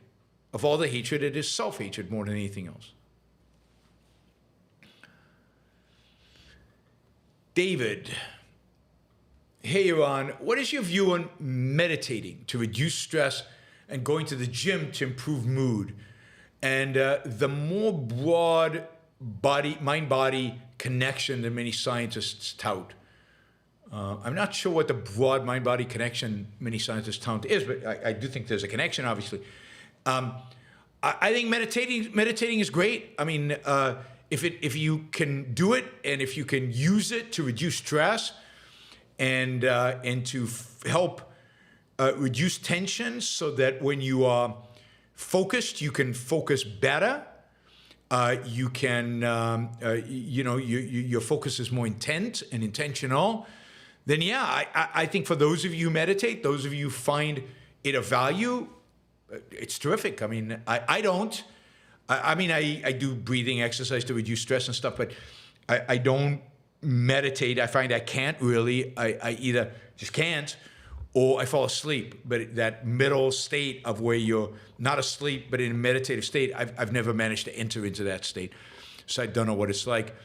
But I'm all for doing it. In terms of gym, physical activity, I think, does produce certain chemicals that do improve your mood. I don't think it's sustainable if there are reasons for you not to have a good mood. So I don't think the gym is what's going to get you out of clinical depression. or it's going to change your attitude towards life if you have a negative one. But I do think that it is a positive. It definitely generates a positive attitude. And I think there is a broad sense in which what you think can impact and what you think can integrate can impact how your body is functioning. As athletes, if what you're thinking is going to, and how you're thinking about it, and the extent to which you're thinking about it is going to affect your athletic performance. So there's a tight relationship between mind and body. And in objectivism, we don't accept the duality of mind-body being two separate things. I mean, they are two integrated things. They're two aspects of the same unity, and therefore they both are impacted by each other. So, sleep helps. Absolutely, Jennifer's right. Sleep is a big help as well, both for recovery, for athletic performance, for and for stress reduction. All right, let's see. All right, we got another 3. Jeff 37, another $3. It's probably going to be difficult to get to where we need to get in the next 5 minutes. But whatever you guys can do is greatly appreciated. It's probably, we're almost at 2 hours, and we've got basically very few questions left, so we'll be calling it a night. Thoughts on Frances Hodgson Burnett's novel, The Secret Garden. What do you think is the best novel for young people? Treasure Island, The Jungle Book? Oh, God. I read The Secret Garden, but a long, long time ago. I don't remember it well enough to comment. I shouldn't. And I don't know what the best novel for young people is. I mean, Treasure Island, Three Musketeers, those are all great. Any of the adventure novels of the 19th century are fabulous. Any novels that project heroes, novels that deal with scientists are really good, but hard to find. But a lot of the heroes, Sherlock Holmes, there's just a lot of stuff, a lot of good novels. I do think Treasure Island's good. Jungle Book, I really enjoyed Jungle Book. There's a Kipling, Three Musketeers, of course, in the same vein. Some of Henlein's juveniles, Henlein's books written pre-61 are pretty good. Jules Verne, I really liked. I like the westerns of Karl May, although you can't find them in English, so this would have to be for somebody in Europe. There's a lot, but I don't have a best, and I don't remember. This is years and years ago. Frank says, will your Texas talk be canceled if protesters come? I don't know. I don't control any of that. It might be. It depends on security. It depends if there's police involved. It depends what the security's like, whether they'll clear out the audience or just rather cancel. It's very, very hard for me to tell how. I've never had a problem at the University of Texas in Austin. I've spoken there many times. I've never had a problem. I've never needed security. So it's hard to tell what security how they behave in Texas. I know in other states or at other universities, although again, I haven't had security issues at all anywhere at a university in the U.S. for many years. Robert, smooth travels. See you tomorrow night at University of Michigan. Thank you, Robert. Look forward to seeing you. Kev, how much would it cost to be allowed to refer to you as daddy? I don't think there's enough money in the world. It depends. Maybe if Richard were paying it, maybe I'd take it. Jeremy, man who raised me, migrated here, black, non-practicing Muslim. But I think non-assimilation and Islamists are the national security risk I can't accept. I agree, but, again, evidence. We believe in facts and evidence. We don't have any evidence that the Islamists have used our southern border to come into the United States in significant numbers. There's never been a terrorist attack by an illegal immigrant who snuck in through the southern border. There have been attempts through the northern border, but they were not sneaking in. They were coming in legally. 9/11, all legal. And I am, and I've said this, a proper war, ban all Muslim immigrants, but certainly screen Muslim immigrants really, really, really thoroughly when they come in. But to do that, you have to have ports of call. And to do that, you have to legalize immigration. I mean, all of this problem goes away once you legalize immigration. Non-assimilation, I think mostly is overstated. Immigrants assimilate, this generation or the last few generations of immigrants have assimilated at about the same speed as 19th century, early 20th century immigrants. The difference is that American culture is not as good. So they assimilate into a rotten culture. And the reason the American culture is not good has nothing to do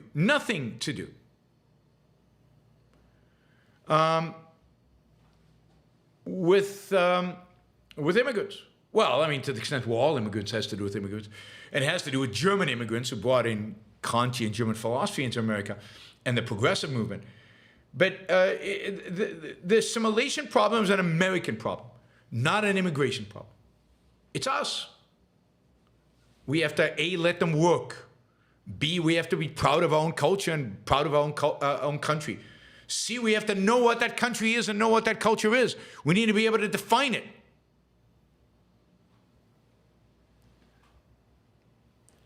So I don't view assimilation as a problem beyond the broad problem of America. We have no respect for ourselves. Why do we expect the immigrants to have respect? And in that sense, I think many immigrants have more respect for America than Americans do. So, speaking as an immigrant. But good for you. Good for your dad. Good for your dad for coming here, for risking it all and coming here. And look at you. I mean, this is it. This is what America's about, and this is what we're losing out by making immigration fundamentally illegal, almost impossible to do legally, and therefore creating a massive incentive for illegal. I mean, when you make drugs very, very difficult to obtain, you create a black market in drugs. When you make immigration very, very difficult, legal immigration, very, very difficult to do, you get a black market.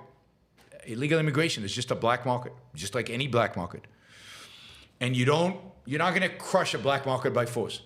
The only way to destroy a black market is basically to legalize it. Particularly a black market where no rights are being violated. And with immigration and with drugs, no rights are being violated. By legalizing them, no drugs are being violated, right? All right. Thank you, guys. If anybody wants to do a final contribution, that would be great. But otherwise, I will say good night. I do not know when the next show will be on. That is the reality. Tomorrow, for sure, no shows. Wednesday, God, unlikely. I've got a school at noon, and I've got Midlands, which is a 2-hour drive, and then a 2-hour drive to the airport. So Tuesday, Wednesday, no shows. I'm hoping for a show on Thursday, but unlikely. Probably the next show is Friday during the day. So see you Friday. I hope you have a great week, and I hope you don't miss me too much. Bye, everybody. Oh, actually, I hope you do miss me a lot. Miss me a lot, and save up the money so the super chat, so you have money to ask questions in the super chat in later in the week. Talk to you then.